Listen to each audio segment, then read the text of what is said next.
So what's going on, guys? DIY Dan here again, and in this video I'm actually going to be strapping a couple of the boat seats to the boat because we almost had one of our boat seats go flying down the highway. So I went on Amazon and bought a button kit for less than 10 bucks, and I'm going to show you how it works. So let's get to it.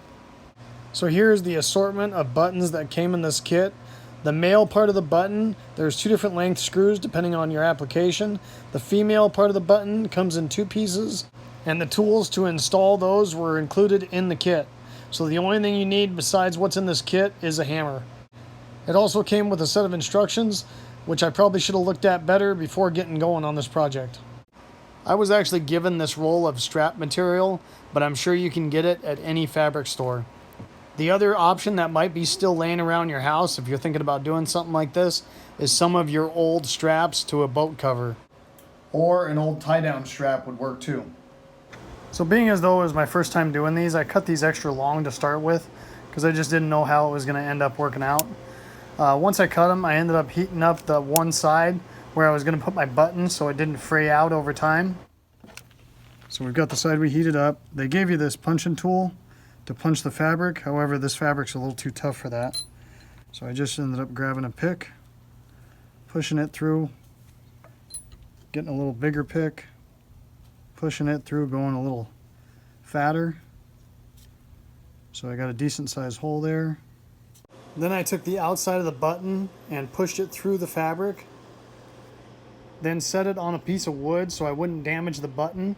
Then put the inside part of the button in place, and they give you another tool. Then you just put that tool over the button and smack it with a hammer a couple times, and it flares it out and it pinches the fabric between the inner and outer button.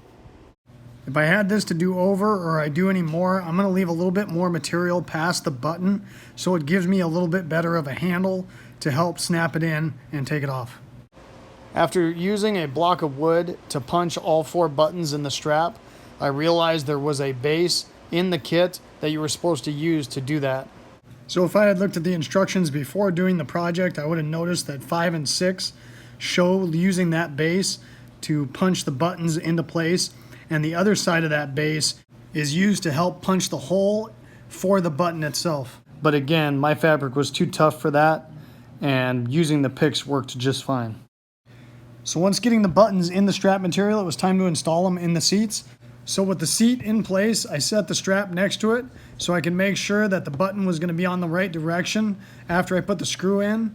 Flipped the seat over, pre-drilled the hole for the screw for the strap. Now I did leave these long enough where I could double up the strap on that side so it would be stronger. Then using the picks, I made the hole through both layers of the strap material. So I used a screw and a fender washer to hold the strap to the bottom of the seat. The fender washer gives you a good amount of surface area to pinch the strap between the seat and the fender washer. The screws I used had a shoulder with no threads, and the reason for that is, if you notice, when I screwed this one through the hole, it pulled the strap tight. However, when I get to the shoulder with no threads, it's not an issue. That strap ended up working out okay, but in the next one I made the hole bigger so that the threads of the screw would not hang up while putting the screw through the strap. And as I showed you before, once you get to the shoulder, it's not an issue because there's no threads to catch the material.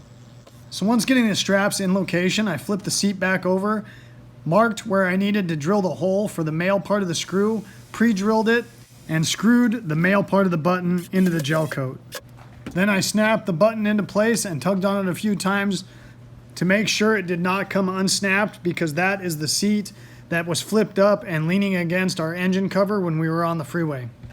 So we went ahead and put 2 straps on this seat, and then we also put 2 straps on our back seat to keep it from possibly flipping up as well. Try not to pay attention to how dirty my seats are right now. We've been working on the boat. I need to wipe them down. So for less than $10 and a couple miscellaneous supplies, I think this worked out really well. As always, guys, I try to give the most information in the least amount of time as possible so I don't waste your time. Hope you guys enjoyed this video and it gave you some good information. If so, hit like and subscribe to my channel if you haven't already. I've got a wide variety of DIYs, all with the goal of helping you guys save some money by being able to have some helpful hints so you can do these things yourselves. Hope to see you next time. Later.